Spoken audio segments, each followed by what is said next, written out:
যায় না একটা মিষ্টি, দুটো হাত ব্যবহার করে গামলা থেকে তুলতে হয় মিষ্টিকে। বিশাল আকারের এক একটা মিষ্টি কিনলে পেট ভরে যাবে পুরো পরিবারের। আর বিশাল আকার মিষ্টির টানেই প্রতিবার মেলায় ভিড় জমান বহু মানুষ। দোল উৎসবকে ঘিরে পূর্বস্থলীর দোগাছিয়ার মেলা এখন মিষ্টি মেলা নামেই পরিচিত।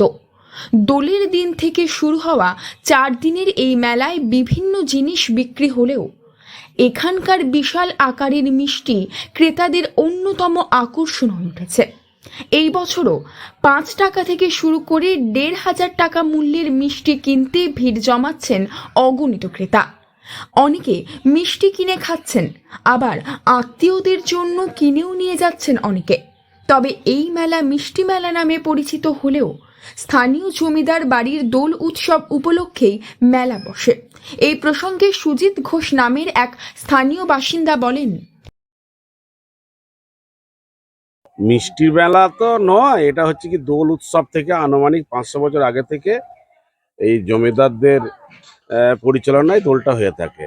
এই দোলটা এখন দোগাছা অঞ্চলের জাতীয় উৎসব হিসাবে আজ পরিচালিত হচ্ছে। এবং মিষ্টিগুলো এমন মিষ্টি বেচা কেনা হয় এবং এমন বড় বড় সাইজের, 5 টাকা থেকে প্রায় 1,500 টাকা দামের রসগোল্লা, এবং কোনো ভেজাল নেই, টোটালটাই ছানা এবং যা দিয়ে মিষ্টি তৈরি হয় সেই দিয়ে মিষ্টি তৈরি হয় এবং প্রচণ্ড বেচা কেনা হয়। স্থানীয় সূত্রে জানা গিয়েছে, রায়চৌধুরী পরিবারের দোল পূর্ণিমা উপলক্ষে রাধা গোবিন্দের দোল উৎসব পালিত হয়। আগে মেলা বসলেও এত জাঁকজমকভাবে মেলা হতো না।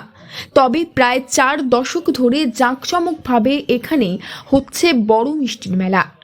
5 টাকা থেকে শুরু করে যেখানে 1,500 টাকা দামেরও মিষ্টি পাওয়া যায়। 1,500 টাকা পিসের বিশাল আকার ল্যাংচা রসগোল্লা নজর কাড়ে সকলেরই। এছাড়াও মেলায় থাকে হরেক রকমের মিষ্টির সম্ভার। এই প্রসঙ্গে এক মিষ্টি বিক্রেতা জানান, দোল উপলক্ষে আমরা মিষ্টির দোকান নিয়ে বসি। 5 টাকা থেকে 1,000 টাকা ময়দা, অ্যারাউট, সুজি, চিনি, ওটা 2 কিলো ওজন, 2 কিলো ছানা লাগবে। চিনি ওই কেজিতে 3 কিলো, ও ঘন্টা 3 বিক্রি মোটামুটি খারাপ নয়। তো কালকে একটু ওয়েদারের জন্য আমাদের কম হয়েছে, আজ থেকে বাড়বে। মানুষ মেন মিষ্টি, এটা মিষ্টির মেলা।